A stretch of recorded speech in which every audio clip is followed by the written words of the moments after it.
welcome back to Fitness for Anyone. I am here today with my friend Shelly.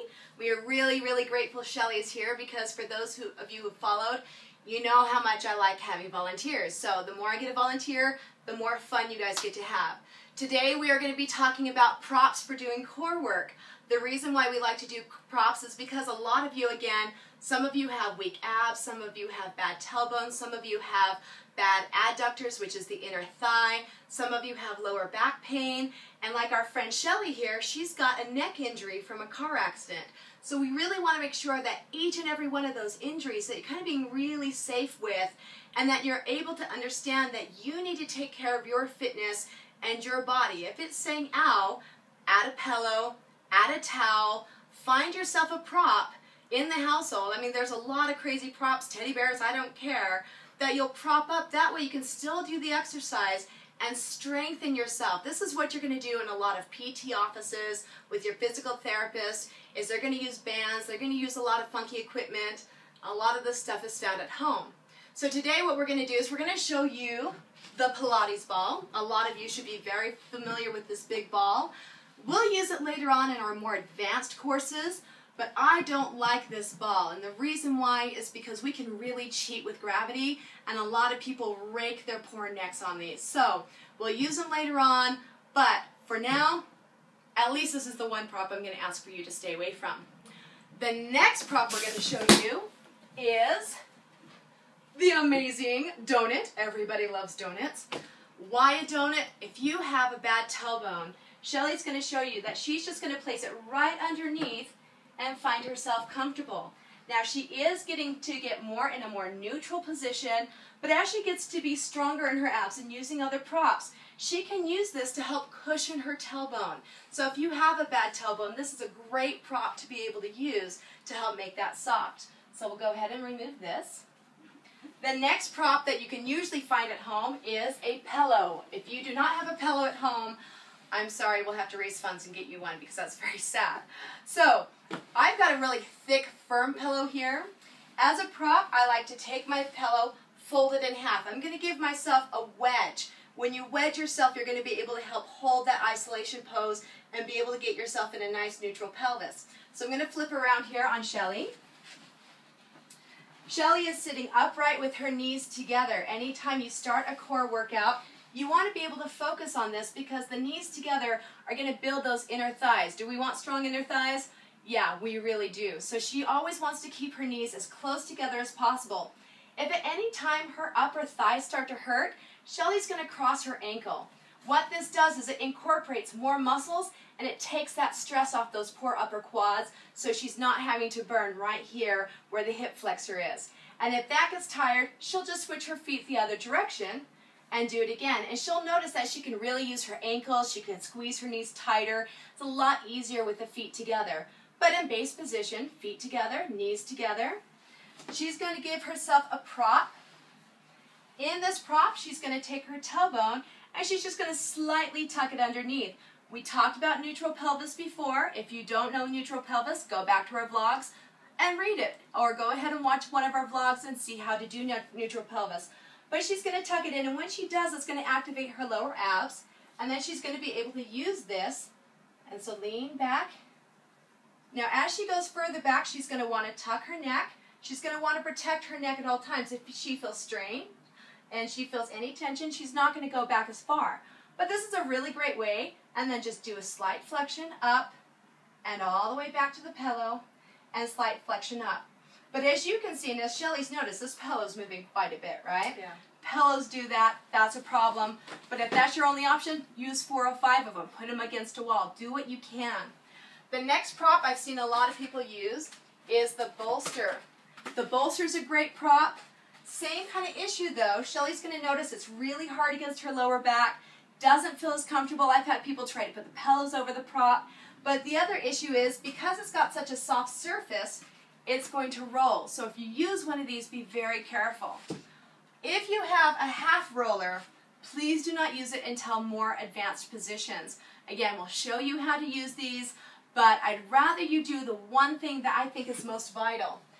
I think with all my years of Pilates experts, all the training I've done, all the people I've watched, get yourself a Pilates ball. Now they come from a lot of different companies. They come in a lot of different sizes. If you can kind of see behind us, we have a whole stack of different sizes that we use. And the reason is because, again, some of us are just, you know, built a little stronger in an area. Some of us are weaker. Some of us have neck injuries. We want to make sure we find the ball that fits us. So you can take the ball home, blow it up. If you don't like the way it feels, return it. Go get yourself another ball. Try it from a different vendor. Buy them online. And then you'll notice I've got a list underneath my blog of a lot of sites that I go to and some of my favorite places to buy my ball. If you're going to buy yourself a Pilates ball, try to find one that's got a little bit of a texture or that's a little sticky to the hand. The reason is because, again, it's not going to roll out like one of these and it's not going to fall away like the pillow. So it helps you kind of build it a little bit stronger and get sticky. And you'll also notice my favorite thing I use, this is actually a Pilates mat. It's a blend between yoga and Pilates. It's a little bit thicker. Again, I will have the link underneath. Great padding. It's a lot thicker than a yoga mat, and it helps protect that tailbone. So we've already practiced with Shelly before on which ball that she likes. And so we're going to go ahead and we're going to have her place the Pilates ball right into that tailbone. So she goes forward, she moves her glute tissue a little bit. Now she's going to fold her tailbone into neutral position. Now, we're going to show you very basic beginners. Notice how Shelly is holding on to her leg. If you have a hard time because your legs may be a little bit larger or your arms may not be as long, you can actually lace a towel underneath, yoga strap, t-shirt, belt, scarf, and now you've got this, and this is going to help you.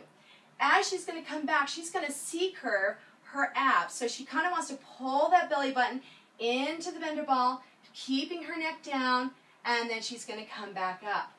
Now, in another vlog, we had breathing, so let's breathe with her. So she's going to inhale through the nose, curl the abs, tuck the belly button into the ball, and she's going to exhale strong through the lips and come back up.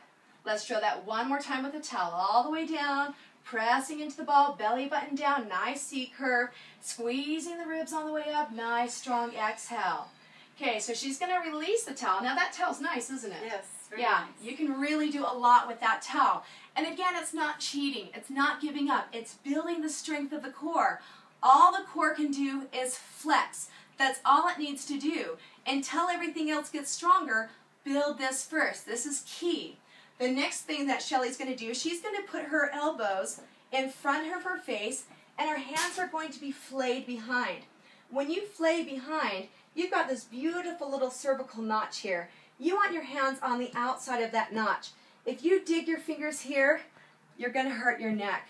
So let's flay those fingers, and I want her elbows forward this time, because what that does is it helps her control the gravity a little bit better. So she's going to go again, tuck the tailbone, C-curve, not go very far, exhale back up.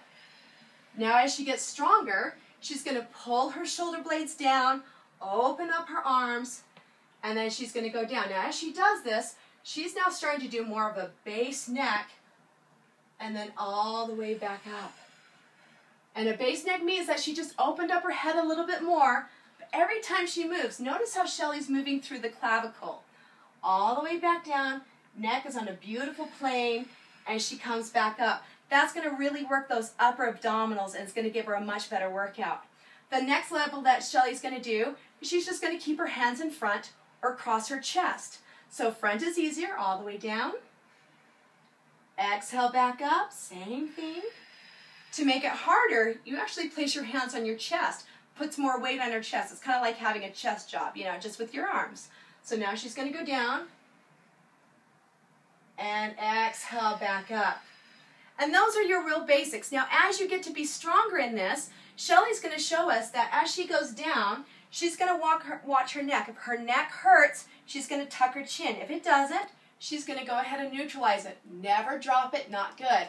Any strain in the neck, please pull the chin back in. We want to protect the neck at all costs, because this is why a lot of people leave abs, a lot of people have headaches, a lot of people just get really frustrated because their neck is aching. This is a phenomenal way to build the core and help strengthen the neck instead of hurt the neck. So what Shelly's going to do is she's going to go all the way down however she feels comfortable, and then she's going to really contract those abs. Are you shaking? Yep. Okay, this shake is amazing. So if it's too much, don't go that far, and then all the way up. And there are amazing websites out there that will show you how to use these fender balls and why they work better, or the Pilates balls, or any fitness ball that you use, because it will go ahead and give you that full extension and flexion. It puts the pelvis in a neutral stage. You're able to really utilize the thighs in the correct position, and she's able to do more abs without hurting her neck. Nice, beautiful, strong breath. So, thank you again so much. We will go ahead and give you some more advanced tools later on.